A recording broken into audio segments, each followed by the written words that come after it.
Hello, everybody, esteemed friends and subscribers and relatives. We fit into the three categories: friends, relations, and subscribers. I want to address us again. When we were setting up this channel, I gave my word that I was going to, or that I am going to, be doing everything possible to respond to questions on this channel. I have to apologize that I have not met expectations.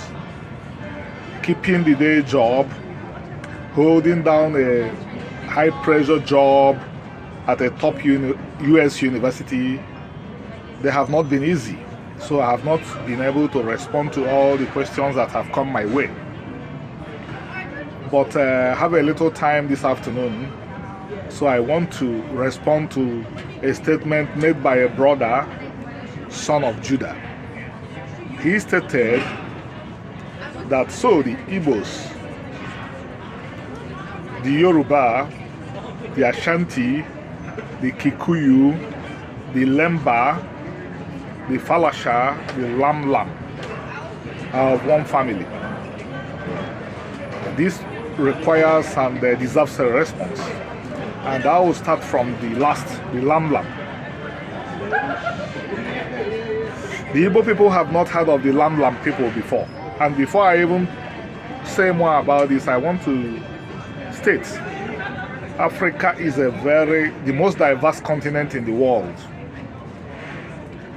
There are closer connections between peoples of European extraction than there are between peoples of African extraction, because the Roman Empire did so much to bring peoples together. So for a very long time, the groups that we identify as Europeans today had certain things in common.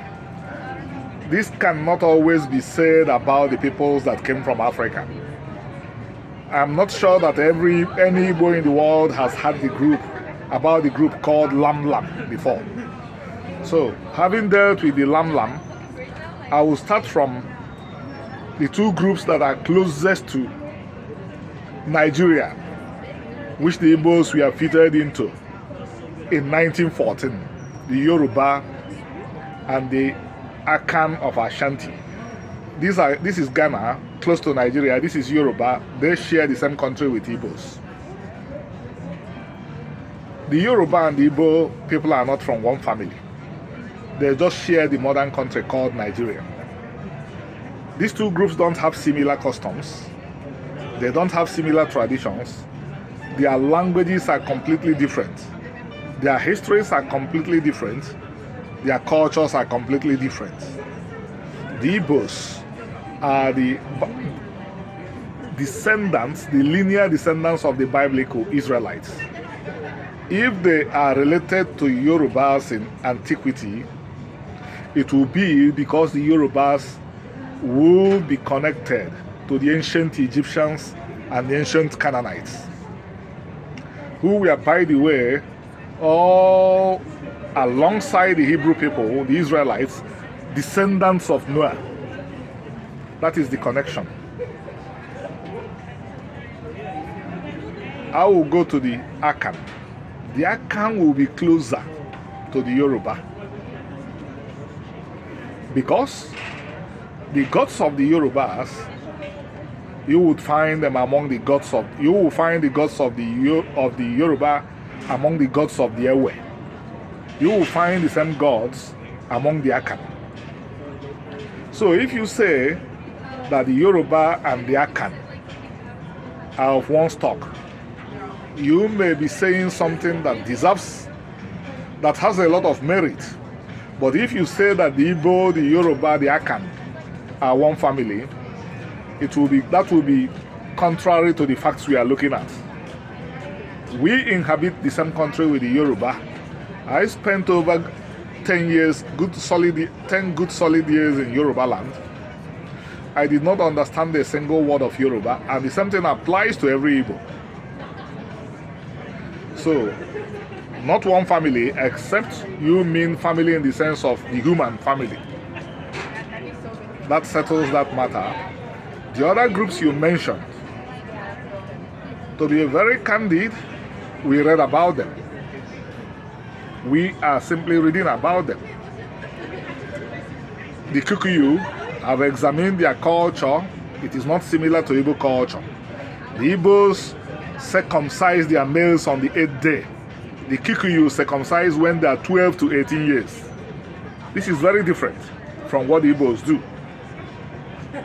So I want to stop at this point, since I have made clear the point that in the continent of Africa, there is no single group in Africa that shares the experiences of the Igbos.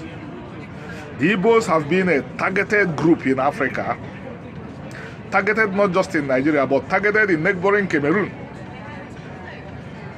Viewed the same way other victims of anti-Semitism are viewed, no group in Africa has a near experience to that.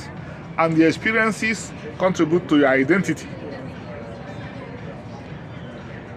As I said earlier, one of the primary objectives of setting up this channel is to help us to rebuild our various histories.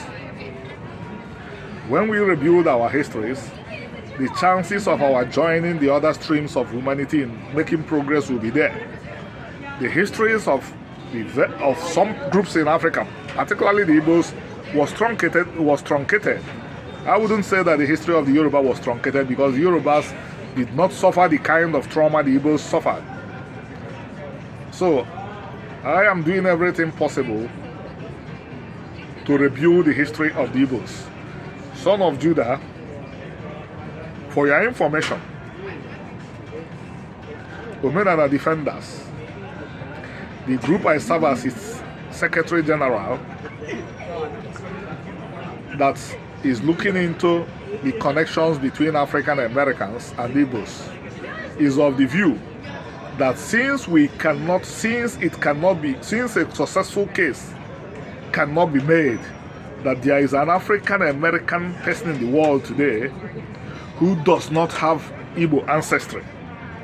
I repeat, a successful case cannot be made that an African American can be found in the world today who does not have Igbo ancestry. I will take it another way. Every African American in the world today would have some Igbo blood. So every African American can claim to be Igbo. For my master's thesis, I surveyed the history and culture of two Hebrew Israelite organizations. So I know a little bit of African American culture and Caribbean culture. It will be extremely difficult to find somebody in the Caribbean and somebody in the African and in the United States of America who does not have Igbo blood. So every African American and every Caribbean can claim that they are Igbo and do whatever they want to do with the identity. On this note, I say shalom, thank you, have a beautiful day.